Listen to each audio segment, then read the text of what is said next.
El granero del mundo. Así le decían a la Argentina entre finales del siglo XIX y 1930. Se hablaba de una de las naciones más ricas del planeta.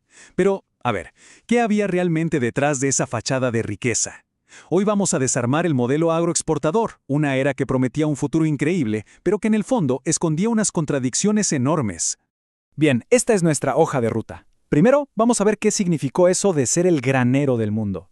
Después nos metemos con sus tres pilares: el rol fundamental del ferrocarril, las dos caras del progreso y la desigualdad, algunos datos curiosos y cómo terminó todo.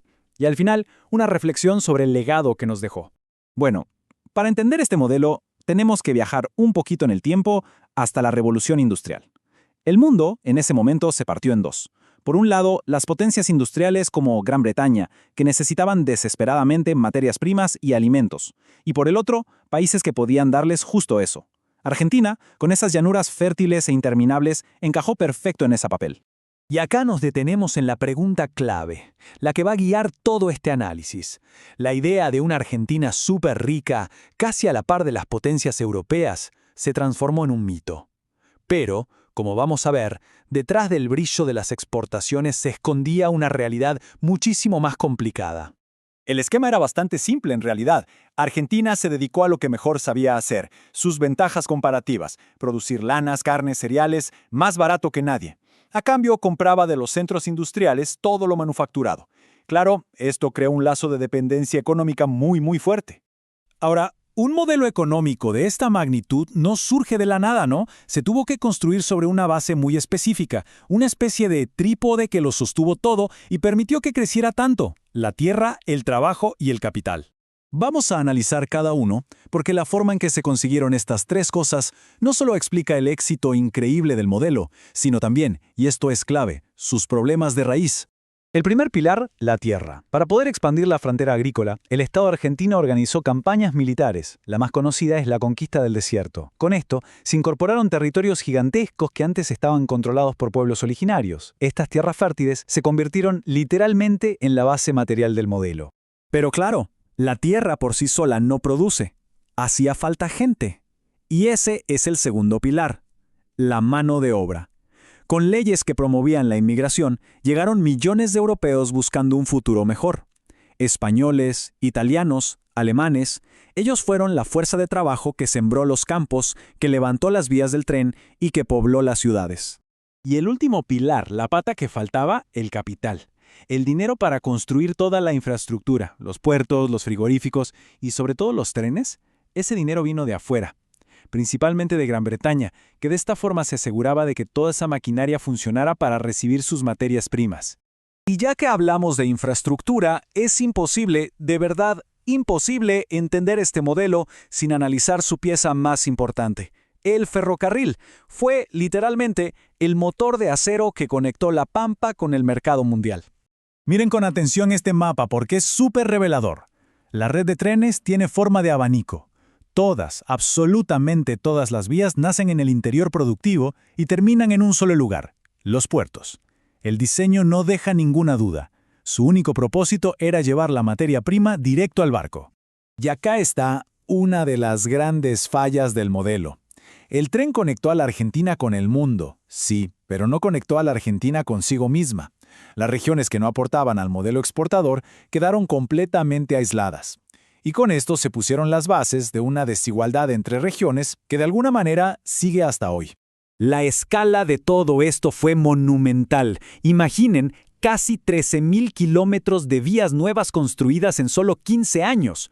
Una expansión gigantesca, impulsada, como dijimos, por el capital británico, que se aseguraba así el camino directo de las materias primas a sus fábricas. Bueno, pasemos ahora a ver cómo este crecimiento económico impresionante convivía con una realidad social mucho más oscura. Es acá donde vemos la tensión principal de toda esta época. El progreso tenía dos caras muy diferentes. Las ventajas, bueno, son innegables. Un crecimiento económico espectacular, la modernización del país. Pero las desventajas fueron igual de grandes. Una dependencia total del exterior, el aislamiento de regiones enteras y quizás, lo más grave, una concentración de la riqueza en poquísimas manos. Este gráfico lo dice todo. Es una imagen brutal de esa desigualdad. Fíjense, apenas el 5% de la población, los grandes dueños de la tierra, se quedaba con el 70% de todo el dinero que generaba el campo. La gran mayoría de la gente que vivía en el campo lo hacía en la pobreza. Y miren, en 1901, la Ley de Servicio Militar Obligatorio nos dio una radiografía terrible de esta situación. Cuando empezaron a revisar a los jóvenes que entraban al servicio militar, el Estado se encontró con que la mitad no llegaba ni al peso ni a la altura mínima. Tenían desnutrición, enfermedades que se podían evitar. Esa era la realidad de la gente en el famoso granero del mundo. Antes de que todo se viniera abajo, esta época también nos dejó algunas curiosidades culturales bastante llamativas. Pero bueno, su propia estructura, esa dependencia del exterior, ya la estaba llevando a un final que era casi inevitable. Por ejemplo, un dato de color, el deporte más popular del país, el fútbol. ¿Saben cómo llegó? Bueno, vino de la mano de los ingenieros y los trabajadores británicos que vinieron a construir los ferrocarriles. Fueron ellos los que fundaron los primeros clubes, y por eso muchos todavía tienen nombres que suenan a ese origen. Y otro dato curioso, volviendo a la ley del servicio militar, es que la palabra tan popular colimba, para hablar del soldado, era en realidad un acrónimo de las tareas que hacían: correr, limpiar y barrer. Una perlita del lenguaje que nació justo en esta época. Pero entonces, ¿cómo se terminó todo? La gran debilidad del modelo era esa, su total dependencia del mundo. La Primera Guerra Mundial, en 1914, fue el primer aviso serio. Pero el golpe de gracia, el que lo derrumbó todo, fue la Gran Depresión de 1929. El comercio mundial se frenó en seco, los países cerraron sus economías y Argentina de repente no tenía a quién venderle. Para 1930, el modelo había colapsado. Y esto nos lleva a la reflexión final. Porque el modelo agroexportador no fue solamente una etapa económica. Dejó una marca estructural muy, muy profunda, que moldeó al país de formas que todavía hoy podemos sentir. Así que la pregunta que nos queda flotando es inevitable. ¿Cuánto de esa dependencia de la materia prima, de esa desigualdad entre regiones y de esa concentración de la riqueza sigue definiendo a la Argentina actual? Las raíces de aquel granero del mundo parecen ser sin duda muy profundas.